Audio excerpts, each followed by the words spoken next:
On Wednesday, Kyrsten Sinema announced that she would not support the $3.5 trillion reconciliation bill crafted by Budget Committee Chairman Bernie Sanders. She told reporters that it basically costs too much. Infrastructure, too much money, $3.5 trillion.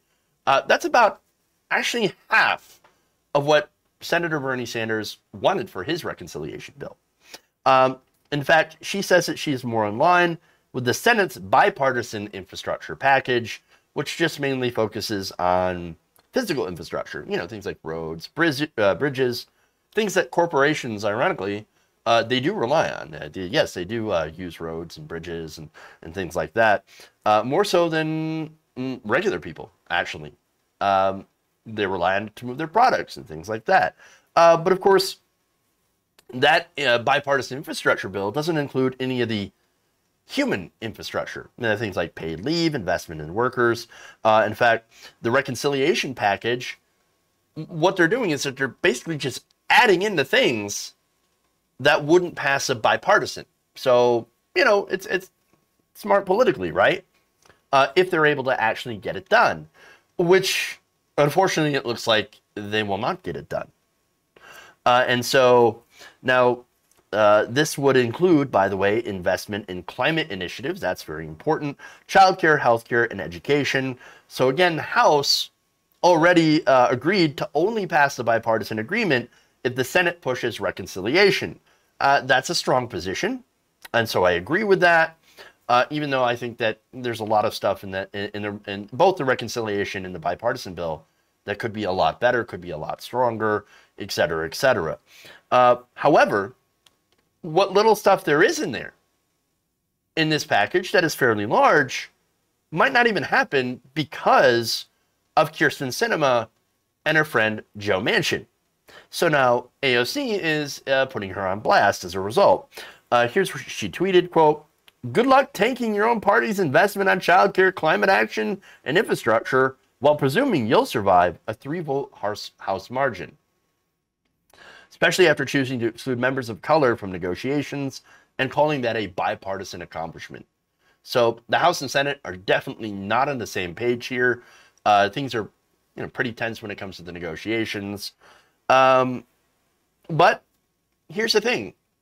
Blocking bills is pretty much what Kyrsten Sinema is there to do. She's there to do the bidding of her donors. Now, remember, the donors, they don't want anything to do with climate. According to campaign disclosures from Kyrsten Sinema's campaign disclosures, open secrets, and of course, the recent expose on how much ExxonMobil, for example, is giving the so-called moderate senators, moderate politicians, the Democratic Party. She was the #2 recipient on a list of politicians that received campaign money from ExxonMobil. She received about $70,800 in contributions from 8 different Exxon lobbyists, the company PAC, and 3 lobbying firms. That's Kyrsten Sinema. She's #2 behind John Tester, who received nearly $100,000 in campaign contributions. As for Manchin, according to his most recent financial disclosures, Manchin gained about $492,000 last year in revenue, in money, pay, due to his non-public shares in a coal company called EnerSystems, which records show is a contractor for a power plant in the state's north that burns waste coal. So now you're just adding the climate change. Oh, but he's making $492,000 a year. Manchin's income for being a senator was only about $74,000.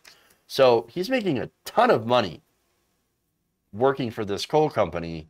Oh, I'm sorry, not working, but having shares in this coal company than he does senator. Oh, I wonder why they would not want to back a reconciliation bill that has measures to curb climate change in it. Yeah, I wonder why. So now Jim Kotkin, conservation chair of the West Virginia chapter of the Sierra Club, points out he's making more than twice as much selling coal as he is serving as a representative.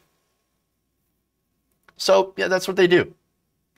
And I know they'll tell you, but guys, it's not about the money. And I'm a conservative Democrat. I am just representing my constituents.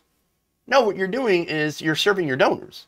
That's it. Your paymasters, the people who own you, the people who pay you to do exactly what you're doing, to block anything even remotely progressive, even remotely forward thinking at all.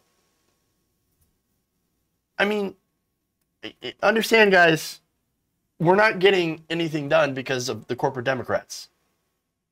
They're literally there to stop all the progress.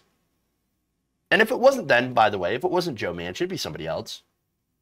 As long as they have somebody in there that'll take their money. It'll be another so-called moderate. You've got John Tester, Chris Coons. There's an unlimited supply of corporate money and a seemingly unlimited supply of people that are more than happy to sell out their own constituents and take that corporate money. That's who the enemy is. Progressives aren't your enemy. AOC is not your enemy. AOC doesn't have the power against this onslaught of money and easily replaceable corporate lackeys. Cori Bush doesn't have the power. The squad doesn't have the power. There's what, 5 of them? Bernie Sanders doesn't have the power against that machine. We got to stop the machine. We've got to get the money out of politics, guys. That's the most important thing. All right? Remove that money, and they no longer will have captured our entire political system. And if we don't remove that money, we're going to continue, and of course, we continue to fracture. We're going to slam our heads against a wall, all while the lobbyists and corporate donors rake in the cash as our planet slowly burns. We can't afford the division, guys. Now, that's different than holding politicians accountable, asking tough questions. Crystal Ball just interviewed Bernie Sanders and was pretty harsh. But she did it in a way where, you know, she asked the right questions, tough questions, and made Bernie squirm a little bit. And I think that's totally fine. I think that's what we should do. That's holding them to account. But ultimately, we are all on the same side here against this gigantic corporate machine. We've got to remove the money, or else we're not getting anything done. If you enjoyed this video, please give us a like and share with your friends. You can subscribe and help out the channel by becoming a patron. It's patreon.com/Jeff Waldorf, or you can become a channel member as well by hitting the join button below.